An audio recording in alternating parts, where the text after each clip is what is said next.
que sont que les variables d'état. La notion de système thermodynamique, vous l'avez largement vu l'année dernière, donc je ne vais pas revenir sur cette notion-là. Et la façon de qualifier les différents systèmes également, ouverts, fermés, isolés, etc. Je ne vais pas y revenir. Par contre, donc les variables thermodynamiques, qui définissent l'état de ces différents systèmes qu'on peut considérer en thermodynamique sont en général appelées variables d'état. Et on peut les différencier selon deux catégories. D'une part, les variables extensives et d'autre part, les variables intensives. Les variables extensives, comme leur nom l'indique, sont des fonctions de l'extension du système, c'est-à-dire de sa taille, et elles ont la caractéristique d'additivité. Qu'est-ce que ça veut dire? Ça veut dire que la valeur de la variable extensive pour un système global entier est égale à la somme des différentes valeurs respectives des sous-parties qui composent un système global. Évidemment, ces variables extensives changent lorsqu'on change la quantité de matière contenue dans un système sans changer son état. Par exemple, la masse d'un système, le nombre de moles d'un système sont des variables extensives et la masse d'un système global est la somme de toutes les masses des sous-parties par rapport auxquelles on peut en lesquelles on peut le séparer. C'est la même chose sur les volumes, les longueurs, les surfaces, toutes les dimensions. Et c'est valable également pour les grandeurs thermodynamiques que vous avez déjà vues, l'énergie interne, l'entropie, l'enthalpie, etc., etc. Les variables intensives, par contre, sont ce qu'on appelle les fonctions de points. Donc elles sont définies et elles peuvent être calculées en n'importe quel point d'un système donné. Et elle ne change pas lorsqu'on change la quantité de matière d'un système sans changer son état. Par exemple, la température est une variable intensive, puisque on peut prendre la température en différents points d'un système, et si ce système est homogène, la température est la même, quel que soit le point du système que l'on considère. Et évidemment, la température d'un système global qui est composé de deux sous-systèmes n'est pas la somme des deux températures des deux sous-systèmes correspondants. Dans cette liste de variables intensives se trouvent également toutes les grandeurs spécifiques. Donc une grandeur spécifique, je le rappelle, est une grandeur massique, volumique ou molaire. Et ces variables spécifiques sont des variables intensives qui ne répondent pas à la propriété d'additivité. Dans ces variables spécifiques, on retrouve notamment l'entropie massique, l'enthalpie massique, l'énergie interne volumique, etc., etc. Donc, dans les variables intensives que j'ai citées ici, c'est les énergies internes, les entropies et les enthalpies globales du système. Et on retrouve par contre dans la liste des variables intensives les grandeurs spécifiques correspondantes, puisqu'elles sont ramenées à unité de masse, à une unité de volume ou à un nombre de moles donné. Alors, dans le cadre de ce cours, on se limite à des études de thermodynamique générale pour des systèmes macroscopiques. Donc, dans ce cas, on peut utiliser de façon assez pratique ce qu'on appelle les théorèmes d'état, qui nous disent notamment que dans le cas d'un système simple et compressible, on peut définir parfaitement l'ensemble de l'état d'un système en spécifiant uniquement deux variables intensives indépendantes par rapport à ce système. Et donc par rapport à ce théorème, on peut ainsi définir l'état de l'environnement, l'état d'un système qui nous intéresse à partir d'un nombre très limité de grandeurs, ce qui permet de représenter des systèmes qui peuvent être très complexes de façon extrêmement simple. Une autre notion importante et une autre restriction de ce cours est que nous nous intéresserons uniquement ici à ce que j'appellerais des corps purs. Les corps purs dans le cadre de ce cours sont des corps de composition chimique homogène et stable. Alors la notion d'homogénéité est une notion spatiale, qui veut dire que si on décompose un système ou un corps en plusieurs sous-constituants, chacun de ces constituants aura la même composition chimique. La notion de stabilité est une notion plus temporelle qui définit ou qui restreint notre étude à des systèmes à l'intérieur desquels il n'y a pas de réaction chimique mise en jeu. Alors ces corps purs sont de composition chimique homogène et stable, mais peuvent cependant apparaître selon plusieurs phases, donc en plusieurs états thermodynamiques. Donc ces états thermodynamiques, vous les connaissez. Donc c'est la notion de solide, liquide ou gaz. Donc un exemple classique, c'est l'exemple de l'eau qui, à pression atmosphérique, peut être à l'état solide, liquide ou vapeur, ce qu'on appelle la glace, l'eau ou la vapeur d'eau. Donc ces états peuvent être constants au cours d'une transformation thermodynamique ou peuvent changer.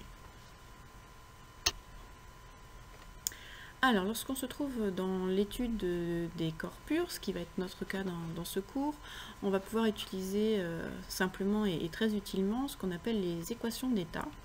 Donc les équations d'état, comme leur nom l'indique, sont des relations qui relient les différentes variables caractéristiques d'un système, donc par exemple son volume, sa température, sa pression, et ainsi à partir des deux variables indépendantes que l'on a citées tout à l'heure, on peut déterminer les autres grandeurs représentatives de l'état d'un système.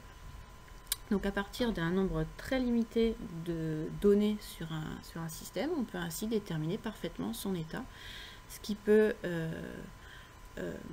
nous aider en thermodynamique à représenter par exemple des systèmes qui peuvent être très complexes, mais à partir d'un nombre très limité d'informations utiles. Donc, si on étudie un corps pur, donc par exemple un seul constituant, comme ici, ces équations d'état sont de la forme générale une relation qui relie par exemple la pression, le volume et la température. Une équation d'état particulière, donc un cas particulier de cette forme très générale ici, c'est la très connue équation du gaz parfait. Alors s'il vous plaît, n'utilisez cette équation que dans le cas où vous avez un gaz parfait, c'est-à-dire un gaz pour lequel la pression de celui-ci est très limitée. La définition d'un gaz parfait, c'est un gaz pour lequel les molécules qui le composent ont très peu d'interactions entre elles. Et pour avoir très peu d'interactions entre elles, il faut qu'elles soient relativement éloignées les unes des autres. Et donc, dans un volume donné, la pression du gaz, constituée de peu de molécules, donc, est forcément très faible. Donc, cette équation des gaz parfaits peut être utilisée pour des gaz réels, à partir du moment où leur pression est faible, et on l'utilise en général avec suffisamment de précision pour des pressions qui sont proches de la pression atmosphérique. Plus évidemment la pression du gaz qui nous intéresse va être élevée, plus la précision des résultats obtenus à partir de cette équation sera faible. Ce qu'il faut évidemment éviter, c'est d'utiliser cette équation pour des liquides, par exemple, puisqu'on n'est pas du tout dans le cas d'un gaz parfait, ou d'utiliser cette équation pour un corps en changement de phase, typiquement en présence à la fois de liquide et de vapeur. Pour pouvoir utiliser cette équation bien connue, je vous demande de connaître également la constante des gaz parfaits, donc cette valeur de 8,314 joules par mol et par Kelvin, il faut savoir la connaître. Et je vous demande également de savoir utiliser cette équation des gaz parfaits à la fois sous forme molaire, mais aussi sous forme massique et sous forme spécifique. Alors sous forme massique, PV égale MRT, on remplace la valeur grand R par sa valeur massique, donc petit r, qui est le rapport de la constante des gaz parfaits sur la masse molaire du gaz qui nous intéresse. Et sous forme spécifique, ici je l'écris sous forme massique, donc le volume est le volume spécifique, le volume massique ici, et petit r est la constante des gaz parfaits massique. À noter que dans l'ensemble de ce cours, je noterai par des minuscules les grandeurs spécifiques et par des majuscules les grandeurs globales. Donc à la page précédente, par exemple, vous aviez grand U, l'énergie interne globale, et petit u, l'énergie interne massique ou l'énergie interne molaire. Alors, lorsqu'on ne se trouve pas dans le cas d'un gaz à très faible pression, on se place dans le cas des fluides réels que l'on étudie.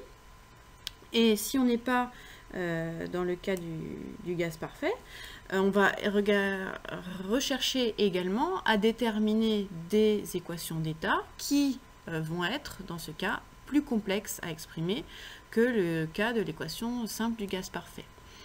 Donc leurs études à ces fluides réels sont basées sur des études expérimentales qui sont relativement complexes, mais à partir de ces données empiriques, on peut souvent définir des lois de comportement qui permettent également, à partir d'un nombre limité de variables, de définir parfaitement l'état d'un système. Alors, si par exemple on se place pour des fluides réels, on peut chercher à définir une équation qui ressemble à celle-ci, qui ressemble à l'équation des gaz parfaits. Donc pour un gaz parfait ici, Z vaut 1, donc on retrouve le PV égale nRT. Dans le cas d'un fluide réel, cette valeur de Z dépend d'un certain nombre de variables. Typiquement, dépend du fluide qui nous intéresse, donc de sa composition chimique, et dépend de la pression ou de la température. Vous avez ici, dans ce diagramme, un exemple de la valeur de Z, fonction de la pression réduite du fluide, donc pression réduite PR, qui est le rapport de la pression du fluide qui nous intéresse, sur sa pression critique, donc la pression de son point critique, et fonction aussi de la température réduite, qui est également définie comme la température du fluide qui nous intéresse, sur la température de son point critique. Donc vous avez dans ce diagramme un grand nombre de résultats expérimentaux qui a été rassemblé pour un certain nombre de fluides assez classiques, par exemple le méthane, l'azote, le propane, etc. Et vous avez ici rassemblé, en fonction des conditions dans lesquelles on se trouve, la valeur de ce facteur de compressibilité Z. Néanmoins, lorsque l'on se trouve dans des cas relativement classiques de systèmes thermodynamiques, donc des cycles thermodynamiques classiquement utilisés, en général, dans le cas des gaz, la valeur de Z est relativement proche de 1, sauf si on se place à des pressions extrêmement fortes, mais donc dans beaucoup de systèmes thermodynamiques, on pourra quand même utiliser l'équation des gaz parfaits, à partir du moment où on étudie un gaz, bien entendu, même si on se trouve à des pressions qui sont supérieures à la pression atmosphérique. Plus généralement, on peut, à partir des données empiriques et des données donc expérimentales qu'on a rassemblées, exprimer des équations d'état sous la forme PV égale une fonction de la température, par exemple, où ici les grandeurs, grand A, grand B, grand C, etc., dépendent du fluide correspondant et des conditions dans lesquelles on se trouve. Donc des exemples de formules empiriques plus ou moins compliquées. Donc on retrouve dans le cas de pression relativement moyenne les expressions qu'on appelle liées au développement du viriel par rapport à l'équation des gaz parfaits simples. Donc dans ce cas, on retrouve une équation de la forme PV égale RT, mais auquel on rajoute des termes correctifs, ici B1, B2, C1, C2, donc ces coefficients B1, B2, C1, C2, etc. sont ce qu'on appelle des coefficients du viriel, qui vont être déterminés expérimentalement à partir de l'étude de tel ou tel gaz qui nous intéresse. Et donc ces termes supplémentaires vont venir corriger les valeurs que l'on aurait trouvées à partir de l'équation des gaz parfaits pour se rapprocher plus précisément des valeurs que l'on observe et que l'on mesure sur des fluides réels, donc des fluides qui ont des pressions non négligeables. Une autre forme d'équation d'état relativement connue, c'est ce qu'on appelle l'équation de Van der Waals, qui est également valable sur des gaz. On n'utilise que pour des gaz, merci de ne pas l'utiliser ni pour des solides ni pour des liquides. Dans lequel on retrouve une forme relativement proche de l'équation des gaz parfaits, avec un terme en pression, un terme en volume égal nRT, et dans lequel on a des corrections aussi par rapport à cette équation des gaz parfaits simple PV égale nRT, à partir de coefficients. Ici, c'est le coefficient petit a et le coefficient petit b, qui sont les coefficients de Van der Waals, qui dépendent du fluide qui nous intéresse, donc de sa composition chimique, et qui sont cette fois-ci des constantes pour un gaz donné, des constantes positives. Autre façon de représenter le comportement d'un gaz réel, ça peut être l'utilisation de l'équation de la loi des états correspondants, qui s'éloigne cette fois-ci un petit peu plus de la forme de celle du gaz parfait, mais on retrouve quelque chose de relativement proche, un terme en pression, un terme au volume et un terme en température, mais cette fois-ci on voit l'apparition dans cette équation un petit peu plus complexe de la valeur ici VC du volume critique et TC la température critique du gaz et PC sa pression critique correspondante. Donc vous voyez que pour les fluides réels, on peut également retrouver des équations d'état, donc charge à l'utilisateur de prendre la bonne équation d'état en fonction des conditions de fonctionnement dans laquelle on se trouve, mais qu'à partir de, donc, a priori, deux grandeurs représentatives de l'état du système, on peut calculer les autres variables qui nous intéressent. Lorsqu'on se place dans le cas d'un gaz parfait, la thermodynamique nous permet d'exprimer de façon relativement simple certaines grandeurs, donc certaines variables caractéristiques de ce corps, de ce système, en fonction des variables d'état du système correspondant. Donc à partir de l'équation des gaz parfaits, donc PV égale nRT, on peut définir les autres grandeurs caractéristiques, les autres variables d'état caractéristiques du corps. Et dans le cas du gaz parfait, un cas particulier est que l'énergie interne du corps ne dépend que de sa température. Par conséquent, on peut calculer de façon très simple la variation d'énergie interne entre un instant et un autre, entre un état et un autre, en fonction de la variation de température entre les deux états correspondants et du coefficient calorimétrique CV, donc coefficient calorimétrique à volume constant, du gaz qui nous intéresse. De la même façon, l'enthalpie d'un gaz parfait ne dépend que de sa température, et donc la variation d'enthalpie d'un gaz parfait ne va dépendre que de la variation de température du même fluide. Dans le cas du gaz parfait, on a aussi deux relations simples qui permettent de calculer les coefficients calorimétriques, Cp et Cv, donc Cp moins Cv égale R, et puis Cp sur Cv égale le coefficient gamma. Dans le cas du gaz parfait, la troisième grandeur thermodynamique la plus utilisée, c'est l'entropie. Et on peut, dans ce cas-là, la caractériser en fonction des deux variables indépendantes, température et pression, ou bien température et volume.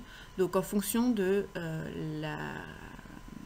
du phénomène qui nous intéresse, de la transformation que l'on étudie, on peut calculer de façon directe et analytique les variations d'entropie du gaz correspondant. Dans le cas du gaz parfait, donc comme je viens de le dire, l'énergie interne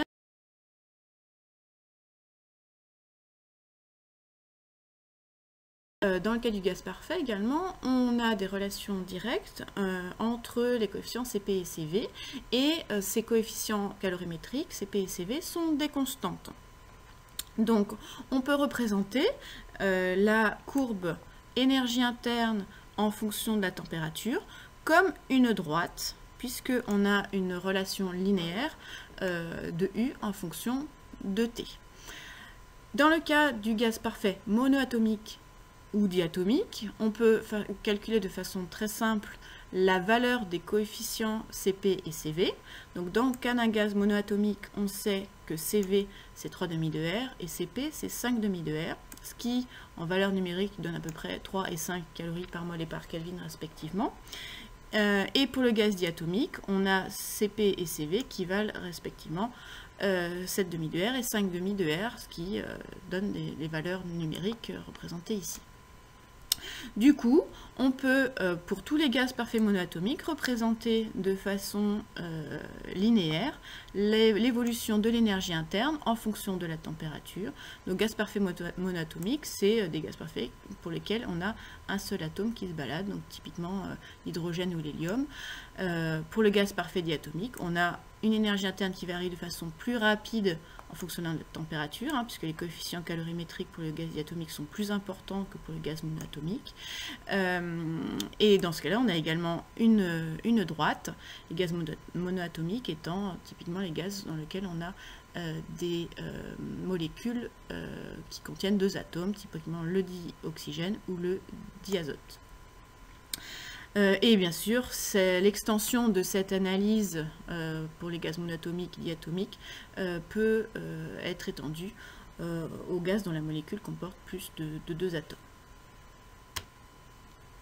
À partir de cet instant du cours, normalement, pour l'utilisation de l'équation des gaz parfaits notamment, vous allez pouvoir réaliser la première application qui vous est proposée en ligne sur le AD. Donc on étudie ce système, donc on a 2 réservoirs qui contiennent du monoxyde de carbone, CO, et qui sont à l'état initial dans les conditions indiquées sur le schéma.